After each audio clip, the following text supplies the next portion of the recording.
no ke ji ko me wati ko mun wa go nya kan jang en woda kana kan chela do wona mo chere la tede ma sanye tene mene e bala do wona mo mundun ko mun jike ran mi che mo gwala ne ko nyale che changwe ke je te kwi selpa ba mo ke je nung na mati da dung da mator mo ma chela do ne gwator ma de je che mo gwa chela kon werta baro dan gwe kwi ni dial jin mi je ko benti o ba jinga jen wer kan wani jira mo jira meselot ko ci mi chwali facebook cho kon ben non kel ke ta mara ngata gwe ga kan tin kon dial kon were yala ro mara jo jen man nya burju gu chaben ela ro je kam de don were te ko ko din chaga la don were jen go ro bara ka don were kelyo kila da te do mi chin were ma me che tagariyak ke lat ke je jek iya nur kunya do dien ko ngati mi de na kon don mi chwali nur mi chu kon ne long ko kan jang la ka wan no na ka warap no ka ko gogrial no ka ka ngu no ka no gwe chwale ba liet jang ba liet kon no ka me la chwale jang ngad kon ba kan no gwe cha je go te kor ban ter ga ba ter ke je la jang ke e yunti mi chikana mat ku je logo wi gwa kor ku je no go wi gwa kor bi yo kor ko kon ci kon wodo kon e jegan wo dor mi chwala nuore de wolo ma da dor mi jega de la ro nuore ci gane ti go chane dop ke ci kon unity ko de da nuore de ben kel ci kon lu dub ya kel be jalong mala jagwe ji gwa ya kel be jalong lam ni jagwe ji mi ci nuore mi ci tagarek lam ne chung ni kel ka dur ko je no ko de la chagre nuore ka je ci so do lun ka roade kega jika nuwer ko ngwan wo mod wer ngwan mo wo tagarek de ga ma chungna ka ken mengan ya ji wo manuwer ila kala te loje longa de barode ko ni me ko kon to ma 2025 mi sharika wala kan manuwer manien de kwigan ken gul ken ka kan manuwer manien ka gwana ken ne nan kan ka dol wal ke mo ken me cham kan kan manuwer manien ka gad ken nan kan ga dol wala man ko nda kan cham e ken me de lo dan ya ga te gono diala ta kon tinana de joran kon nyal mi ko ja ko wo jindo nuere alo du la tet ke me de nuere no ngwa me de de te mi seling pana go wal na mo ba cha chur lar ko me sene na ma cha chur lar me wujin te chen te ke benteo chela de go jang te cha na ga pari ngan wo bana ga chul ko hok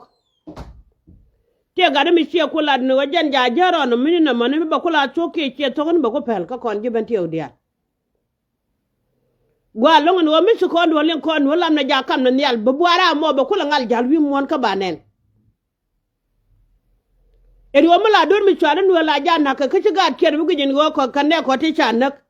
kam mi charam kel wonda gane na ka jang bu barar kan dial kan jang dial kala ro ma chal kan e mi jiyak e bi ane ko be a chul yene ku ile wi te ka war gang mi kana kam ji yuen e ci kan yuen jo wone ti ci lu kan ne ga paryan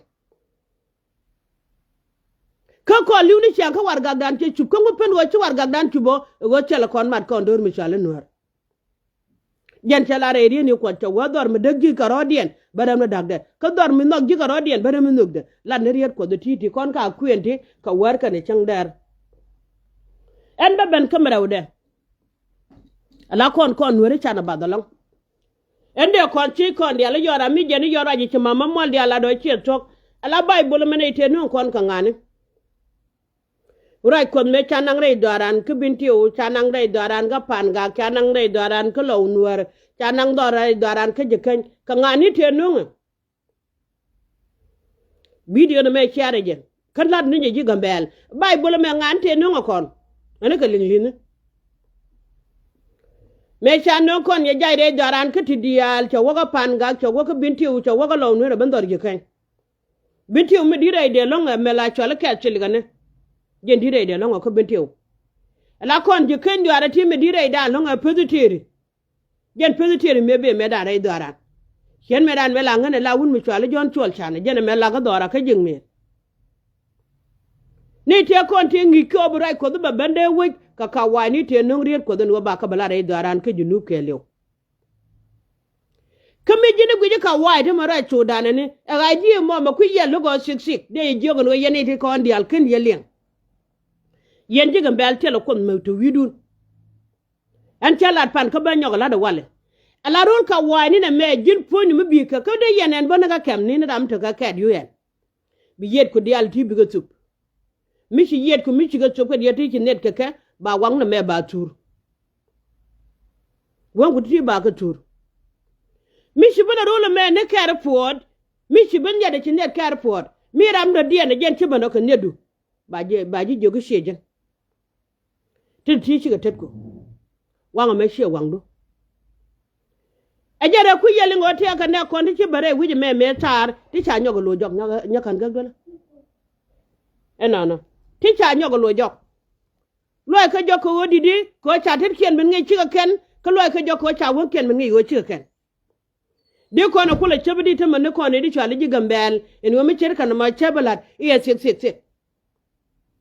ka wani te no ko right ko pankien let ken me cher kan mane chanan mama mwal dial ja kan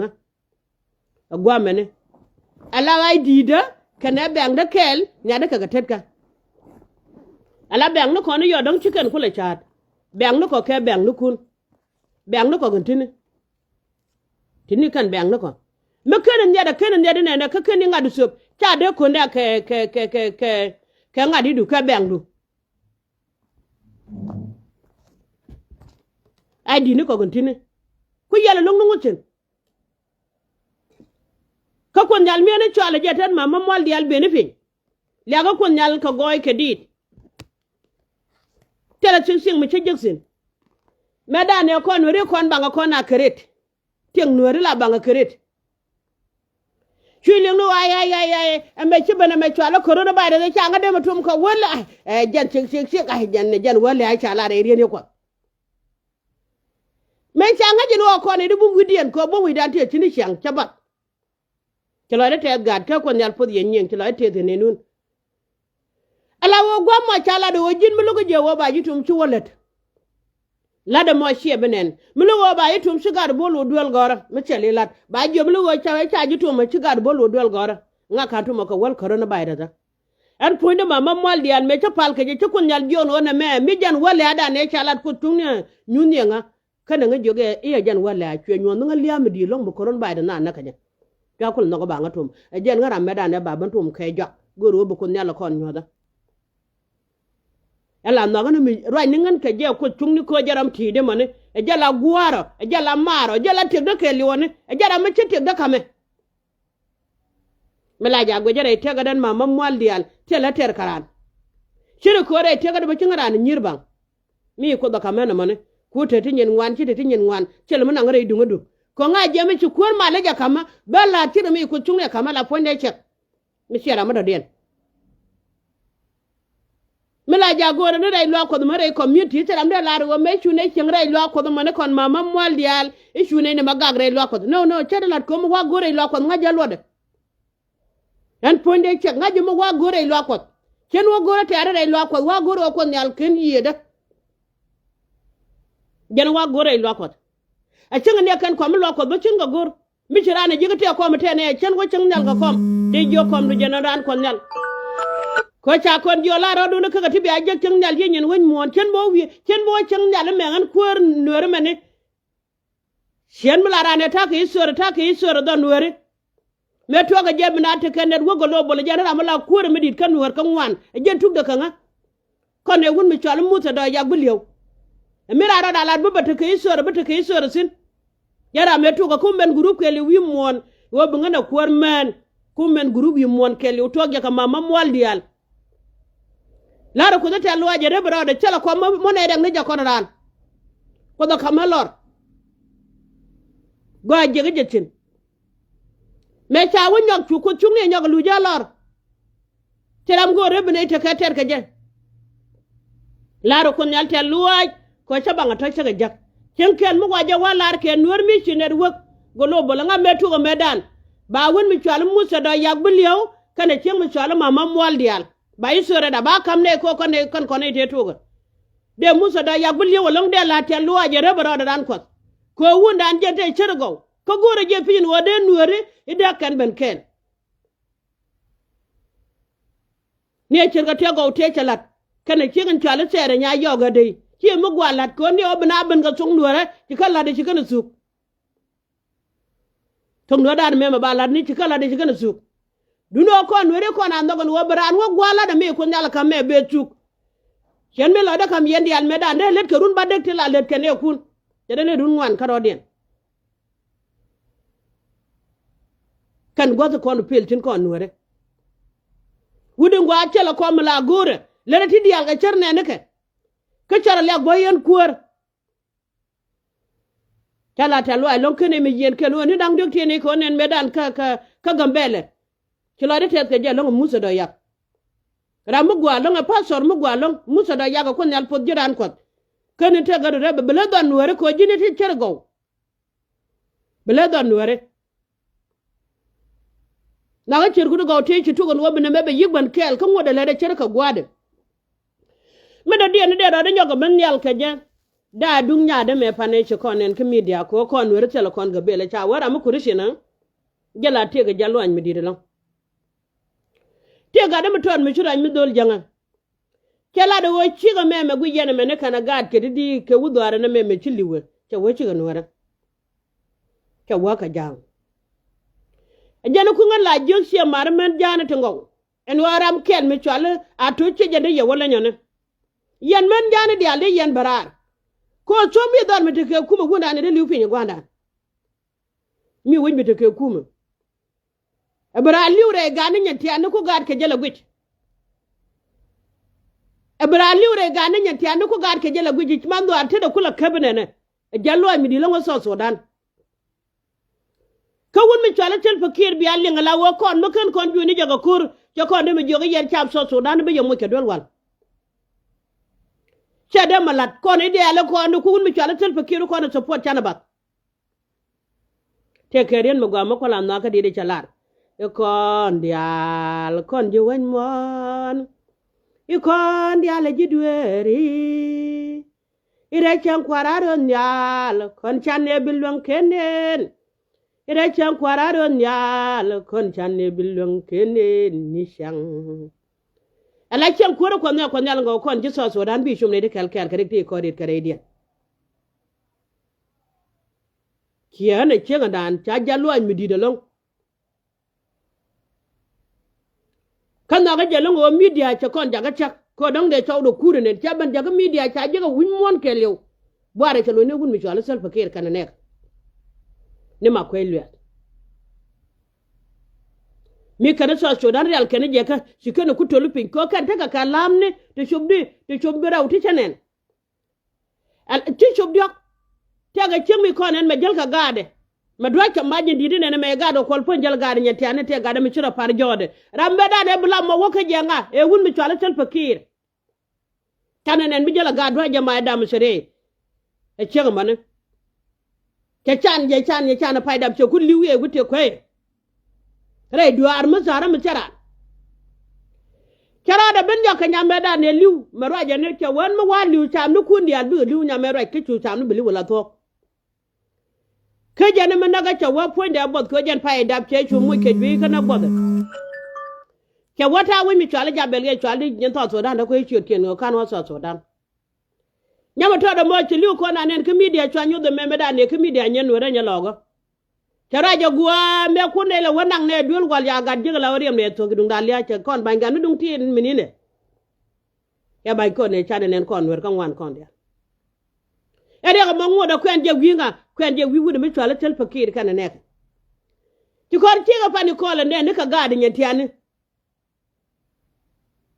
che liwo ci wudare che liw kwen je winga kwen je witel fakir kan ne ka ko ngode te malaling ni won me chala tel fakir je ne ko mo gwa gode le ngo kan su cha ko galia tere na kurke kade na bodke kate na gwege ko chal wichele dolwal ngodo ba jena tel fakire wun mugwa de joken video naka tingoro wa babalat mera da gwanda ana doy kona te na kon ke la do mi jira mi chilo de tes ko bielwak biya yana biya ko yene diala ko yana ala yuka janja ka do yusupia mera mi te ne jak biya ben gor bi kama kan gade bana yanan bana ko mun no ko dal non chana nga pay bakel ko pay dide me ne chande chuje long reida mi yite ne jo pay bakel be cho yor pinga pay bakel tere me chalat kon nyal pod yendi al ken pudo gor kon ke reida anara bana lat mi rewde te gade me chenen pan mi cha post te dolton mi anak ka wona mo gang dor kir ko je woni nan ko ajel nan sin ke kan wo comment na congratulation ki mi gwalong ma ci ala dane ala win mo ne ko nyala ngo dur mi chwala dur jango yana jang bor ala liya shi wa jal yen bi a chugo long gwa ngi ku ni ko te man so Sudan to go joni di daga ga jango kana jang bor e chembo ko jang di ala mat tino wo chung nat ka gabele me mane ga chode chen me yana chol kon wer kon dial jen ku lete na ka nuer wo no mane mi a chol nuer wo la ber be po ni ko nuer en ma mo dial mi cha nuer chol nuer wo la be ni po re duel ko nga je nga nuer chole chwal je nuer wo wa chen joten duro bango ku lo gwere le ni ka wo chinga da me nuer wo re le ni ka lada bang ku lo gwe no chinga da ba da me nuer wo na ga ye pije ni wo ko ndo de jen ba kel wi da ngwan mi de kon tongo pije la gad jino ken me akum matera gwana kon kana mana kon atal ken kon ken kap ken dai minni ken lel ken ko maran tela torbiyeli ka wala de ban jigo wade ban cham jang buor ko rodi ne kana jang ngo ni ma da kon kamra ta de ko wi so Sudan kele jele gun mi chala ma ko ilu kana kana wude chala pol na maran ngo ko mane akana di ala da ka junub le rekan ka jan ki na ngi jo ko chore li wo junub ko li ya chore li wali utara ma kwilo ne amma ga nyen tiare ngaran kwalta so da la te no de ko ngaje cha to ko gun mi chala tel fakir kan neka kwel mu kwal to ko kor wojen ba chor de ji chu politici ne ka diaro nyo wakor ide ni kero nyo wakor yo gur ko be de ne lim ni wichar so dan de ni ka lim kan wichar ko manduk limani wichar be lim ko liwni jan fanga tang na bot en caga chenga dan ko tunduk mu dit go ngaje no dongo tunduk liat tunduk ba cha nyo ko media tan dollar sin ka jube ka dollar de kula pagadi china liu ko kwor we kwa yo la kwala ka sunduk ka kon cha cha on yo no kwor ponya tide dial te ka pinde en kwor la kwor ka gwe ne dial ka pinde me li dial ka pinde me kwa la watu ko bangwa ko kwal bagala ku tunduk liya da pagadi ya kon je so dan tunduk liya te la ko nya ne jana mi jala kwal ka yo ne da pagadi chi liya buni sha ka je ne ko ne ku ngwane ka ken ji daran te ke gude na ga de to de changa dan ga chwe duje be yet chwe dan chwe duje ne le sheran ka jub ka de gude me chwa la dure ko ga ku ngwane dien ka na man dien kun po ti kan ga la dure ko e wo men ken gwe ka lo dien dan chi chi lo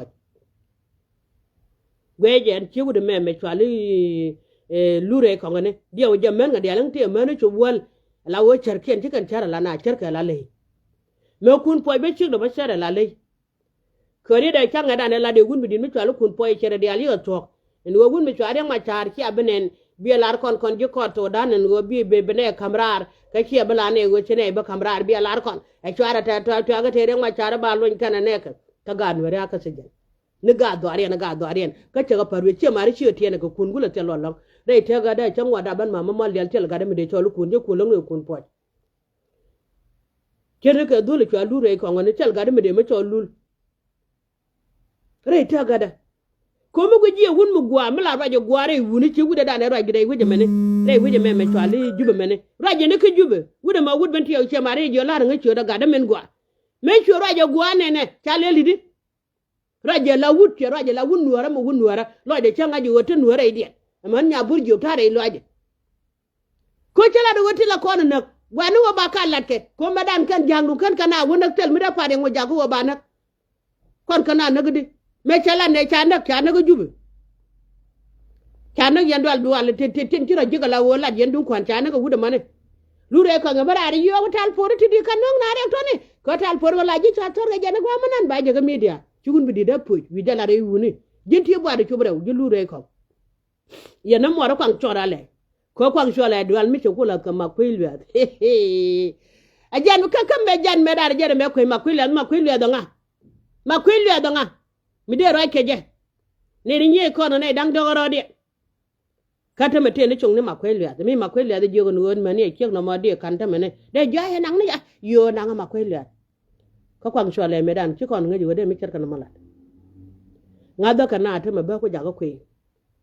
wo bara la nga te me kwang chole le cha kam ne nyal cha mu ni ga jwel re do no re ko no mi kan wa kap kan nyal ga ka je ni je no din da ne cha lel kwang e kwang yo bur ke lo cha mare wo cha di de mo mol di al man nya bur jo ga je ni bur ke lo ke wo chi ngan gu de kala ne la kam bur jo de ya wa nya bur jo ke lo ka bin tew bore chari bon chue luin ka lo nuer bor chue le pan gak bore chari bor chue luin dor je kai aman nya bor je bore bo an nga yen la ne le rit yen panane te loy de ga nueri tin chunkel ka don mi chal nuere ga na solomon wa solomon ya da be jenye tik she ga na kim ga da be jenye tik ko nyal podje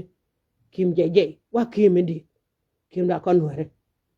ga da ba ka ya kam nyal kon me nuere ba ya kam nyal ko ci ne panana kon ti tware ide ga na me ko don mi chal nuere ci ne ka gwe cha ka ngaj ka cha ka panana ko tin chunkel ke kuma cha ka ku gwe gene ga da lara no e cha lar be america ma be pangak e cha lar be america ma be lo nuer e cha lar be america ma be jiken e cha lar be america ma wi abentio andara kon nuer gene da ne lar be yende ala wi ka warab je buru liani chiang warab buru liani chiang warab be gene ponya ka cha lar wo bude chal bul mena ba ponya mena tiga de de chiang ara jaw no ba ka ponya Selva kid baba point ba mandai ferga. E mo ku yala yen weri la de mo ba ko la de won kan tiga ne ken kon point. Ba point me liban ne ken. Ko chala de ne me chelipke. Chala de ta kan were. Yene jo kon no go guje me chal kub me ne cha ka ba chet. Aya kuma bala woni. Me cha kuma dien kula joye ko tungne kula ban kam ne ko ne chala nuore. Lieng du ga je ku lo ku jin dien changa dan. De jo kon da nuore guri da chel tag la de che chop. Wo kon kamera dan ka loy ken gat ka cha kon yogo dem cha ngon ko ngwan re ri ni ko de che jang na pot kan kon wor dang ngwan